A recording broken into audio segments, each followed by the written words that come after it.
rebuild a nation instead of being forgotten behind bars? In Burkina Faso, that question is no longer hypothetical. It's reality. On July 31st, 2025, the government announced a sweeping reform that will send hundreds of inmates out of prison cells and into their communities, not to escape justice, but to clean, restore, and rebuild their country. It's a move that challenges how Africa views punishment, rehabilitation, and national development. This isn't a jailbreak, it's a national strategy. Burkina Faso, under the leadership of Captain Ibrahim Traoré, has taken an unprecedented step, converting jail time into meaningful community service. Through a new program called the Labor-Intensive Work Support Initiative, inmates will clean 22 towns, unclog 150 kilometers of gutters, remove more than 500 cubic meters of waste, clear 300 hectares of overgrown land, and plant 10,000 trees before the end of the year. These aren't violent offenders, officials clarify. These are people whose sentences are being redirected into service rather than confinement.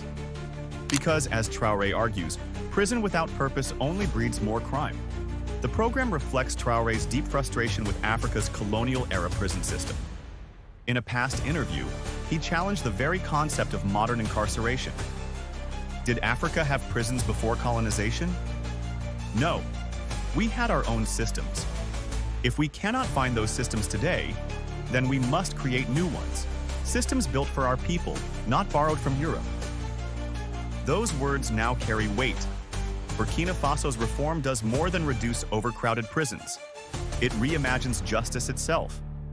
Instead of locking away human potential, the nation is putting it to work, turning inmates into participants in climate action, public sanitation, and urban renewal. It's bold, and it's undeniably Pan-African. Traoré and his government argue that Africa doesn't need to copy Europe's punitive model. Instead, they are rooting justice in values like Ubuntu, solidarity, dignity, and healing. This isn't just about law enforcement, it's about rewriting the social contract. Captain Olo Palinfo, Secretary General of the Ministry of Infrastructure, framed it perfectly. This project restores both the environment and the dignity of convicted persons. It shows that leadership isn't built on fear, but on vision and empowerment. The initiative signals a turning point not only for Burkina Faso, but for the entire continent. It raises critical questions. What if Nigeria redirected prisoners to rebuild flood-damaged towns? What if Kenya used this model to restore deforested land? What if South Africa turned overcrowded prisons into training centers for green jobs? In a region where justice often feels like exile, Burkina Faso is offering something different: rehabilitation that rebuilds both the person and the nation. Burkina Faso's bold prison reform is about more than cleaning streets. It's about rewriting the future. For decades, prisons across Africa have been overcrowded, underfunded, and stripped of any real purpose. Most inmates leave with nothing but stigma, and many return to crime out of desperation. But Captain Ibrahim Traoré's new initiative is attacking this cycle head-on. By converting sentences into community labor, Burkina Faso is reshaping justice into something constructive. Inmates are no longer treated as discarded people waiting out time. They are becoming active agents of change.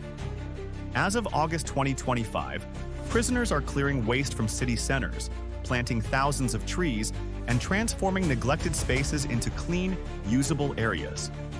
This is environmental restoration paired with social reintegration. And it comes at a critical time. Burkina Faso faces rising desertification, a creeping crisis that threatens farmland, water supplies, and rural livelihoods across the Sahel. The government's decision to mobilize inmates as part of a reforestation and urban renewal drive is both practical and visionary. Planting 10,000 trees may seem symbolic, but in regions suffering deforestation, it's climate action that will outlive prison sentences. Officials describe the program as labor that heals. Instead of paying private contractors, the state is channeling work to prisoners who gain skills, experience, and self-respect. Carpentry, agriculture, tailoring, and sanitation work are now integrated into prison life. These are not token tasks, they're economic lifelines. Inmates are trained to support themselves and contribute meaningfully upon release, ending the revolving door of crime and reincarceration. This isn't exploitation, it's preparation. Prisoners earn small stipends, learn trades, and, most importantly, prove their worth to a society that might otherwise reject them. Justice without dignity is no justice at all, Traoré said during a recent address. A man who leaves prison with no skill, no hope, and no acceptance will only return to crime. But give him work, give him dignity, and you've changed the nation. The reform is resonating far beyond Burkina Faso's borders. From Ghana to Kenya, activists are watching closely. What if Africa's justice systems turned incarceration into nation building? Could this approach reduce crime rates, unclog courts, and restore faith in governance? Consider the costs. Feeding and housing prisoners drains public funds. Instead, Burkina Faso is turning prisons into hubs of productivity. Economic units inside some facilities now produce furniture, farm crops, and clothing, not for profit, but for rehabilitation. Inmates support themselves, improve their conditions, and contribute to the very communities they once harmed. And the social payoff is immense.